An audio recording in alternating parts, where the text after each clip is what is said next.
Hello there all my lovely jewelry makers, I'm Christina of CSLdesigns and today is another edition to my Kumihimo 101 series. Now I thought I'd go through different braid structures in detail, and today I'm going to be focusing on the basic round braid. So I have 3 examples here that I'm going to show you how to do. Because these are all made using the same cord and the same basic technique, we're just using different amounts of strands within each of the braids. And I'm also going to go through a few tips and tricks that I've learned throughout my years of doing Kumihimo that I find quite useful. So if you want to learn the basics of making this braid, then keep watching. So the first thing I'm going to show you is how to make an 8-strand round braid, and I've already prepared my cords here, which I have a video on in this series already, so I'm going to leave a link to that in the description box below.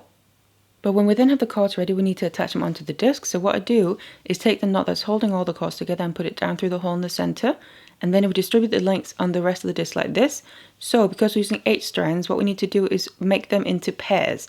So in this case, I'm not really using the numbers, I'm just using these dots I have on the disc here for reference, because we need to make pairs opposite each other. So I have 1 length of cord on either side of the top dot, and then 1 length of cord on either side of the bottom dot there. So I have 2 pairs opposite each other, and then also the same with the side ones as well. Now different discs will look different from each other, but this is just the one that I'm using, but it's the same basic principle regardless which disc that you have. What we then also need is something on the back of the disc here to help pull the braid down. So what you can do is attach a Kumihimo weight or some other kind of weight that you can make yourself to help kind of get the tension to pull the braid down as we're making it. Or you can use your fingers to hold. So you can see here, that's what I do. It's just what comes naturally to you. I just hold onto the disc with my hand, so like that, and then I use these 2 fingers here to hold onto the braid. Obviously right now there's just that knot basically, but I continue to hold there as the braid is growing and kind of gently pull at it while I'm making the braid. But it's completely personal preference what you prefer, whether it's a weight or whether you like to hold it using your fingers like this. There isn't really a right or wrong, it's just whatever works best for you, and obviously as long as you end up with the result that you want. So now for the actual technique of making the braid. So what we're going to be doing is working with the pairs opposite each other at a time. So I'm just going to again grab hold of my disc, how it's comfortable to hold, and that braid underneath unless you're using a weight of course. And then for the actual movements to create the braid, I'm going to release the left one of those top 2 cords there from the slot, and then we bring it down over the middle, down to the bottom of the disc, so down to that other pair here opposite, but stay on the left side, so put it into the slot right to the left, or just to the left of that pair. And then you can either swap hands or use the same hands, it doesn't really matter. Then I take the right cord from the bottom pair, bring that over the middle to the top, and then stay on the right side of that top cord there. So now we've moved some cords in this first pair. So to get to the next one, we need to rotate the disc. I'm going to rotate it for the next one. And then I have this pair that I haven't used yet. So we do the same thing. I take the top left one out of those 2, bring it down, stay on the left side of that bottom pair. And then I take the bottom right one, bring that up over the middle and stay on the right side of that top one. So again, we end up with pairs opposite each other, but they're just, as you can see, slightly moving around the disc, which we're going to keep doing. And then turn your disc for the next pair again. So you're turning it a quarter every time basically. And then we're here, so take the top left one, bring that down, stay on the left side, and take the bottom right one. And I'm constantly, like I said as well, using my fingers to kind of gently pull it down in the middle there. Of course, if you're using a weight, then it'll do it for you. The bottom right one goes up just to the right slot there of the cord that's already up there. Turn your disc again for the next pair. And we'll basically keep going like this. Top left one comes down, and the bottom right one goes up. And they stay on the same side where they came from. Turn your disc. So obviously, once you kind of keep braiding a bit, you'll find your own rhythm. So you can either swap hands like I've just been doing, or top left one comes down, and then bottom right one goes up. You can also just keep using the same hand, just obviously make sure you're still taking the correct cord and putting it into the correct slot.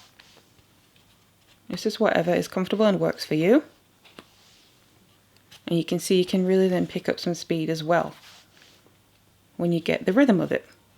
So this is the basic technique of creating the braid, and you're going to start to see that it's forming there in the middle, and it's going to grow out of the back of the disc. Now I also want to mention that this is how I naturally work with my braid. So I take the top left one, bring that down, and the bottom right one and bring that up. You can also start with the top right one and bring that down, stay on that right side, then take the bottom left one and bring that up and stay on that left side. It doesn't really matter as long as you stay consistent. The time where it does matter is if you're following a pattern, obviously you have to make sure you do what that pattern says, or that you change the pattern to fit how you work with it. So like I said, I start with the top left one, that's what comes natural to me. If you start with the top right one, that's not wrong. It's perfectly fine if that works for you, as long as obviously you make sure to adjust it according to whatever pattern that you use if you need to. And also, for instance, I start with my top left one, bring that down, then the bottom right one, bring that up. Then I just turn to the next pair. You can also just start from the bottom, it doesn't make a difference. So if I take the bottom right one first, obviously I continue in the same way that I work with it, and then I take the top left one. Doesn't make any difference whatsoever because it's the same pair that we're working within. As you can see, we end up with the same result.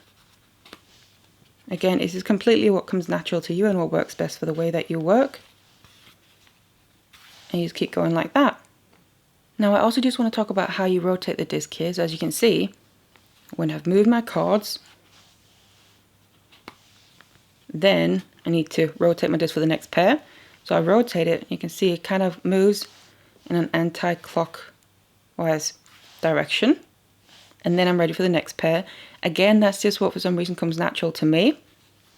So if I do this pair, but what I want to mention is for an 8-strand braid, the round braid that we're making here, it actually doesn't matter what direction you turn your disc in.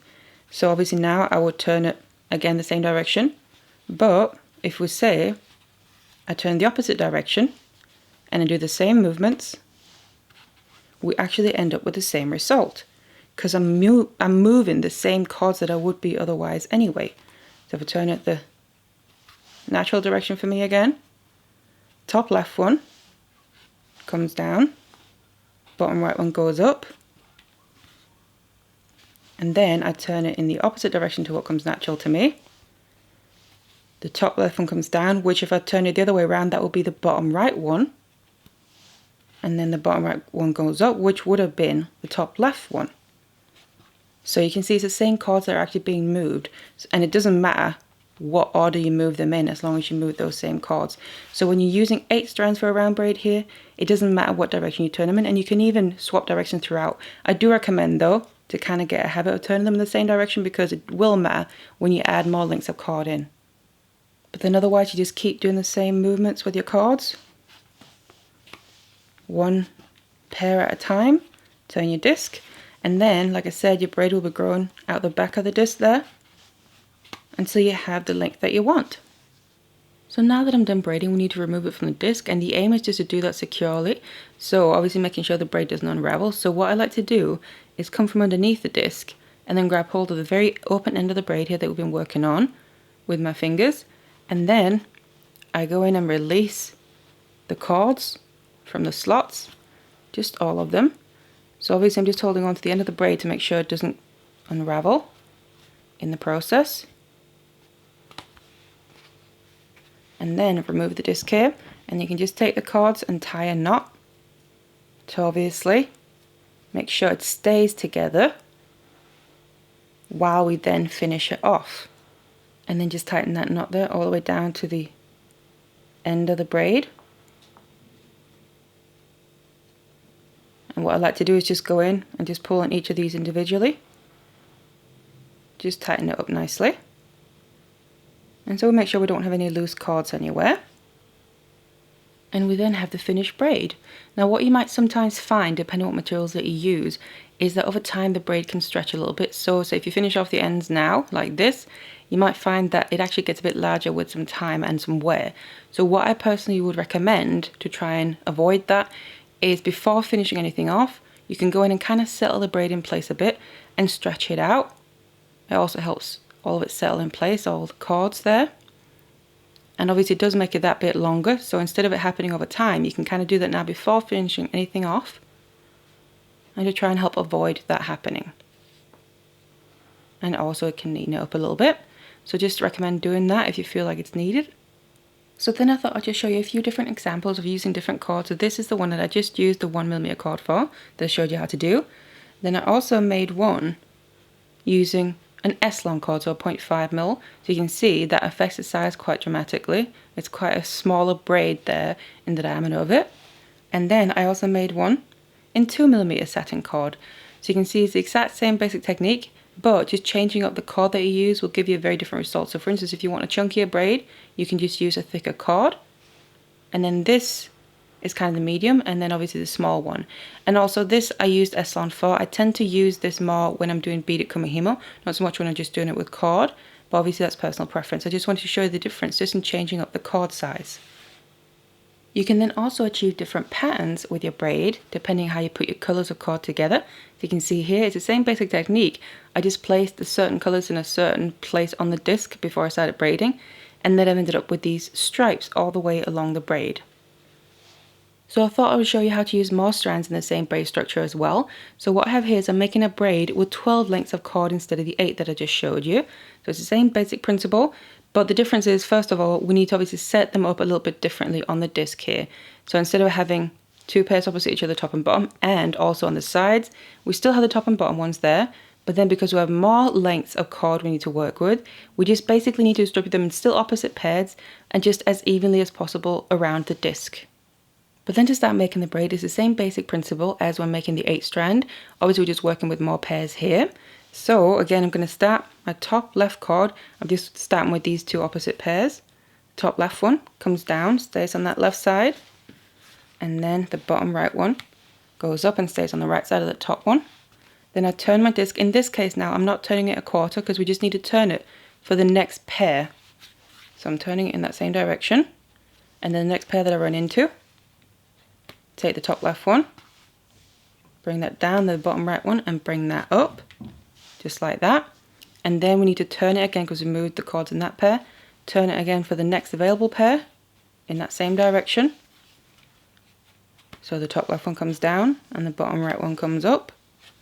Obviously, this is just the way that I work with it. Again, you can start opposite, just make sure you stay consistent, and again, pay attention to what pattern that you're using as well. Turn for the next pair. So always just turn for the next available pair in the same direction. Like that, and turn for the next one. And you can again see the cords are moving around the disc here, gradually. Just like that. And now what's also different with this braid here, because we're using more lengths of cord than the 8 strand one, is that you have to keep turning your disc in the same direction. So as an example, turn it in the same direction that I've been doing. Take my top left one, bring that down. Bottom right one and bring that up, and then I would turn it in the same direction there. If I was to turn it the opposite direction like I did with the 8 strand, you can tell I'm actually going to reach the different pair of cords. So that's why we have to keep turning it in the same direction for this, because you keep having to reach that next pair that you're supposed to use. So again, opposite pairs for that next one here, turning in that same direction. Whereas again, show you if I turn it in the opposite direction, I would reach the opposite pair that I'm not supposed to use yet. So that is why when you're using more than 8 lengths, you do have to turn it, continue to turn the disc in the same direction throughout making the braid. And otherwise again, you just keep going like this, always going to the next pair that you're supposed to use here in that same direction, and keep moving your cords in the same way throughout until you finish the length of your braid. Now a tip I just want to give you as well is if you need to take a break for some reason while you're making a braid before you finish it, for instance if it knocks on the door or you get a phone call or something, especially with using more length for the braid, it can be a little bit hard to tell where you left off. So you can tell if you look here, this is the last pair that I just used because we have the cords right on top of the end of the braid there. But to make it even easier is if I continue here, just braiding, the same technique, the same rhythm, and then all of a sudden knocks on the door, then instead of completing this pair that I was just working on, I leave it like this. So I leave it taking, in my case here, the top left one down, and then I have 3 on the bottom and 1 on the top. So that means I now know when I come back to it, the next cord that I have to move is the bottom right one, because I know that's my rhythm of moving my cords. And then I will just pick it up and continue. Top left one, bottom right one, because I'm familiar with and know how I work with my braid. So again, just a pair, next pair, the top left one comes down, and then the phone rings, you can just leave it so you have 3 on that one side, so you actually haven't completed the pair yet. I find that that's a good way to make sure you then, when you come back to it, you don't accidentally mess up the braid and have to undo it and start from scratch. So that's just a little tip. And then remember, when we finish a braid and take it off the disc, then we can just settle the braid in place as well and stretching it out here. It also really helps with us using more cords, because it can be a little bit more uneven with that, but then stretching it out and settling them in really helps counteract that. So then I also just wanted to show you the setup for a 16 strand braid. So again, the same basic principle goes, so we're working with opposite pairs here, and then we just distribute those pairs as evenly as possible on the disc like this. So because I'm using 16 strands for this one, it's double the original 18 strand braid, so the very first one that I showed you. So again, I've done the top dot there and the bottom dot, one on either side of them, so opposite pairs, and also on the sides there. So we have them opposite, kind of in a square or cross like that. And then I've also just put pairs right in the middle in between those all the way around, so they work out evenly just like this. And then otherwise you just pick up your braiding in the exact same way, just like I showed you in the 12 strand as well. Top left one in my case, down, bottom right one up. Turn for the next pair available. That's now even closer than it was before. So just make sure you go to the very next one that you're due to use. So we're just turning the disc a little bit at a time now. But otherwise, all the other principles go, especially for the 12 strand one. And again, obviously the same as well, you can't turn this in either direction, you have to stick with the same direction, otherwise you would run into a different pair than what you're supposed to use. So then just to show you the difference between the 3 braids that I showed you how to make, first of all we have the 8 strand one, so it looks like that, and then we have the 12 strand one, you can see slightly larger, and then finally we have the 16 strand one, again slightly larger than the previous one. So I use the same cords for these braids here, but it's just then using more strands of it to create the braid that makes them thicker. And also, the more strands that you use in your braid, the more detail you can achieve in the patterns that you make. And then also comparing them to another braid that I made here, also an 8 strand one, but using 2mm cord instead of the 1mm length that I used in these braids, you can see again we get a completely different look. So it's chunkier, but also the actual look of the braid is quite different than the 1mm ones. And then just to show you a couple of examples of some patterns that you can make with your braids. So we have a striped one here using 2 colors of cord to really show the effect. And this is the 8 strand braid with a 1mm cord. And then there's a classic hat braid, and this one uses 16 lengths of the cord to make the braid. And then you can make some cute flowers as well. This is also a 16 strand braid. And then for something completely different, I also made these leopard print braided patterns that look like this, and obviously you can combine the colors however you want to. So you can see the possibilities are really endless with all the patterns that you can create within these basic braids. Now for even more patterns, I do have several on my website, so that's CSLdesigns.uk, but I'm also going to leave a link in the description box down below directly to it. And what you can also do is actually create your own patterns.